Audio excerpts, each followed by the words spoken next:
Hello, everybody. Welcome back to my review of The Walking Dead.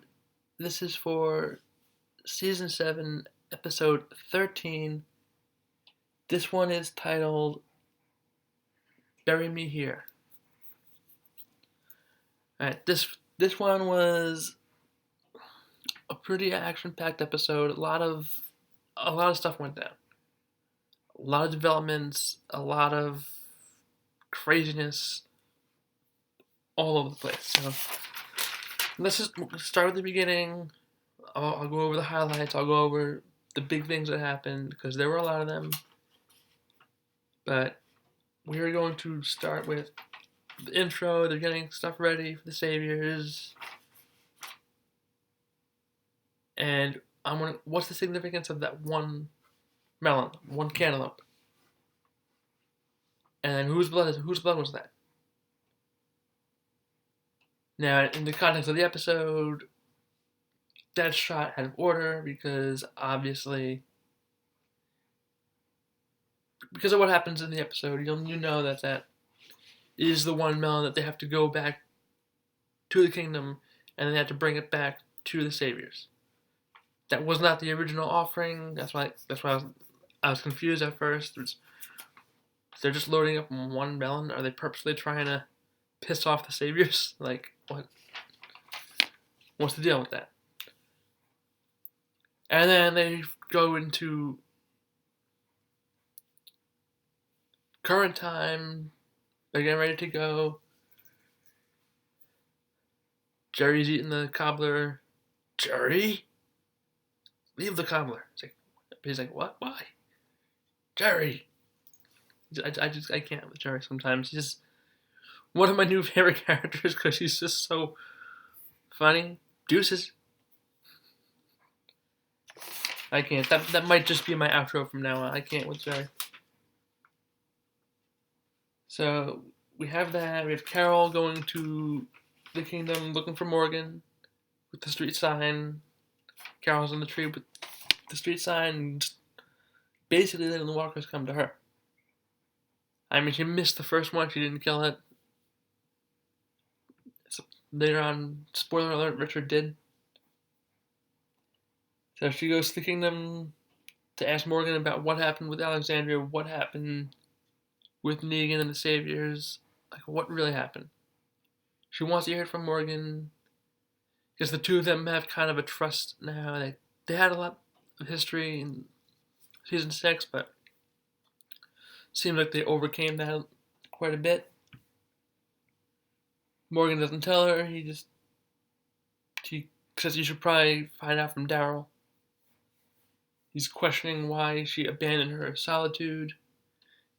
Either it's not what she wanted or it was too late for her to get away. Like she couldn't get away from it. She tried, but it was too late. It already, the way everything went down, it was too late. She couldn't really get away properly.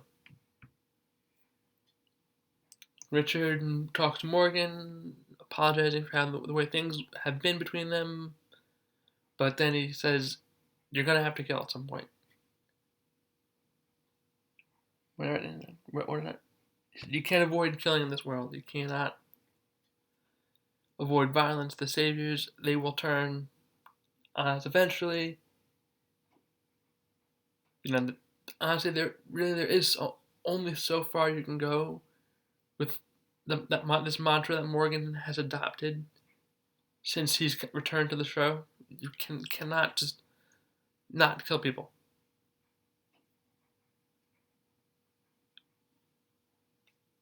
Yes, you shouldn't just go willy-nilly doing it for no reason, but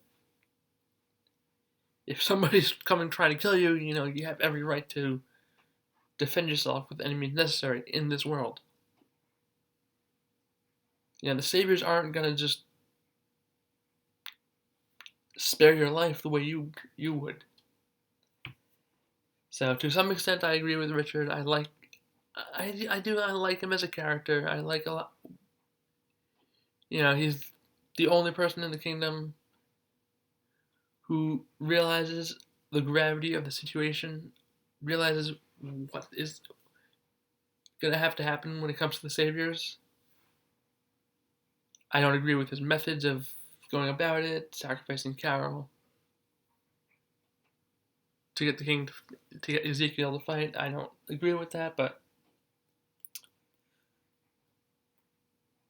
so Carol's walking. I guess she's walking back to her little cottage. Richard's there. He killed the walker that she couldn't, that she didn't, that she just left. And he's burying. He has his daughter Katie's backpack. He's digging a hole. That's the sign that says "Bury me here." Title of the episode.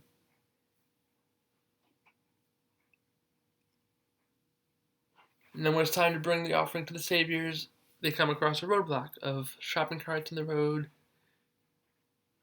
Richard deliberately falls back behind everybody, which I caught on in the beginning. I'm like, this guy, I knew it was him. I knew he sabotaged them, and I knew it went beyond just making them late. Making them late was just going to piss the Saviors off. But on top, you throw extra insult to injury on top of that with the missing cantaloupe.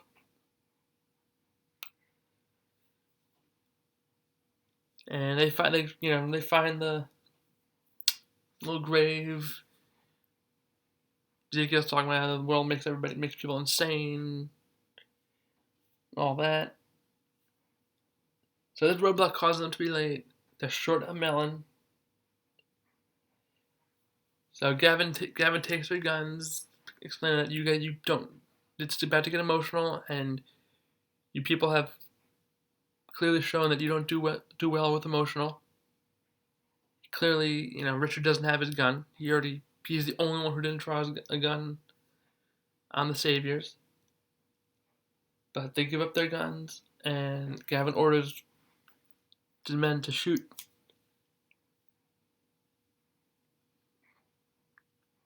Somebody from the kingdom.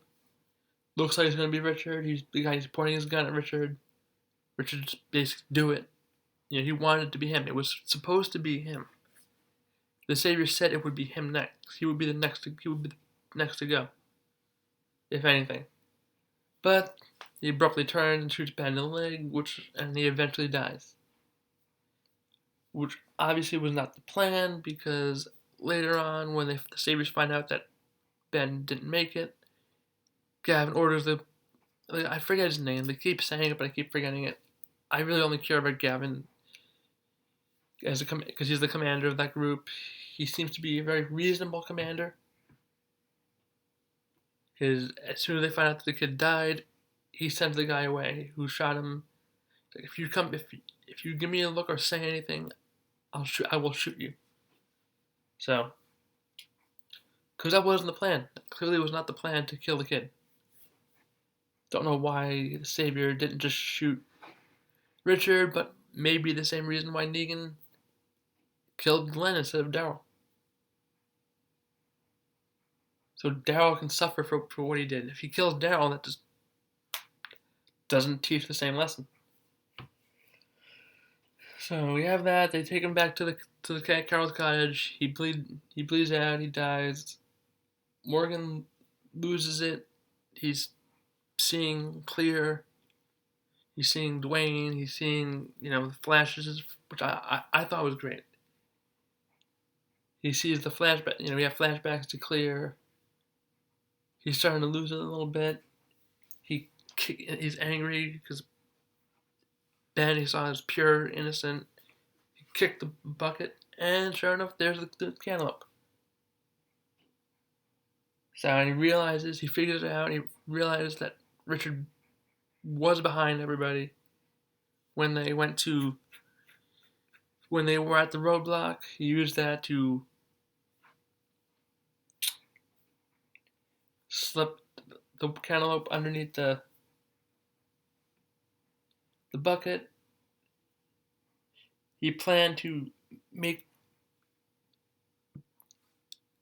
use Ben's death, or what would have been his death, to then make the Saviors realize, hey, we get it.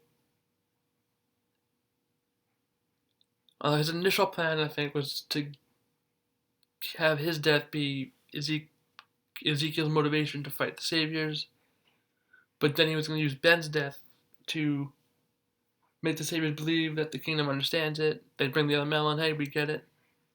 Get on their good side.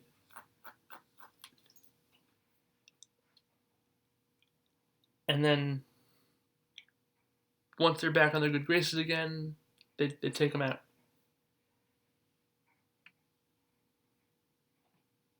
He tried to give his life, but Ben died instead. Believes it's all because they have done nothing to stop the Saviors. Which they haven't, but they haven't had a reason to. If every drop is good, on point, they're not gonna have a reason to mistrust the kingdom. They're not gonna have a reason to kill anybody. They haven't had an issue with the Saviors up until this point. Not a real issue. Because they've been delivering, and the Saviors have been delivering on their promise. Yes, they can turn at any moment, but this has been the first time that any issue has happened, so I understand why Ezekiel didn't want to fight. And it was a very emotional moment with Richard telling the story of what happened to his daughter at the group, and he couldn't do anything. So maybe all this is trying to make up for it, and he's like, I'm not going to let these people hurt any more of the people I care about. That's probably his justification for doing what he did. Still should have talked over some kind of plan with somebody, but he didn't. And then they were told by the Saviors to bring the one missing cantaloupe, not 13, not 11, 12. So exactly one cantaloupe that they were short. And they bring it, and this is when Gavin sends the guy away for killing the Benjamin. And then, excuse me, Richard's bringing the cantaloupe up. And then Morgan just takes him down, starts choking him in front of everybody.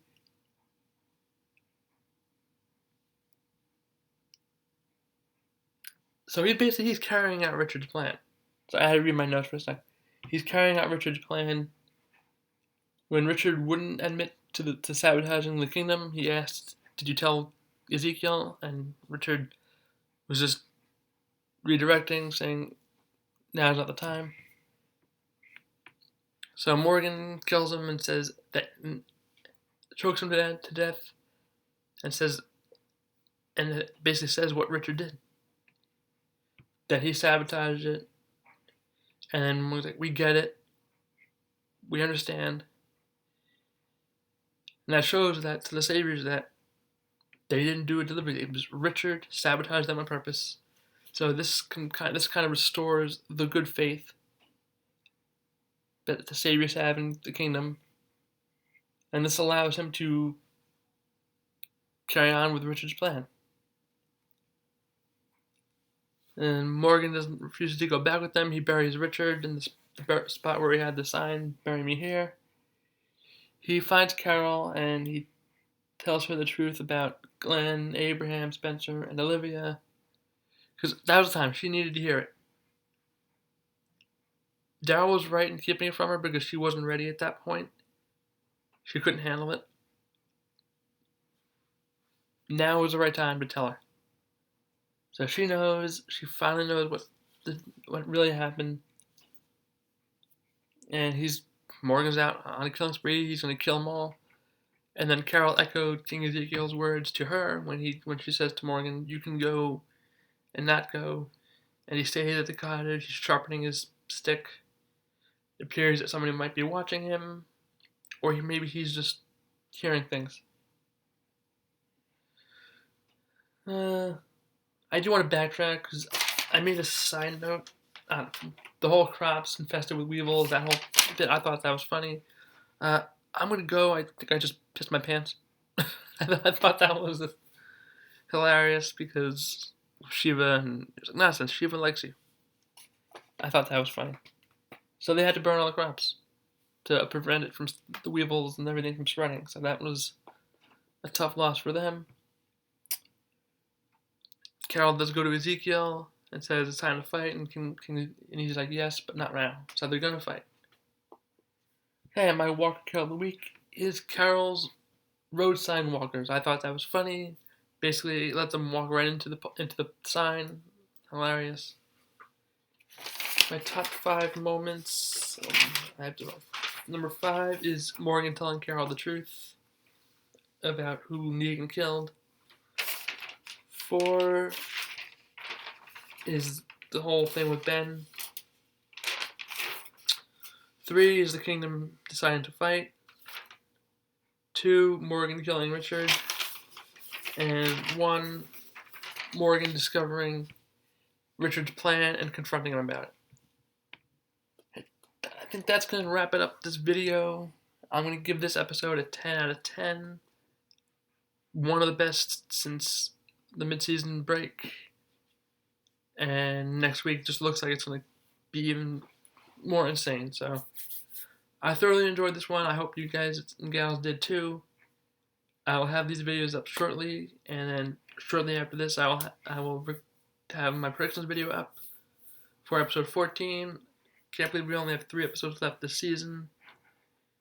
It always goes by so fast, but we do have Fear starts in June.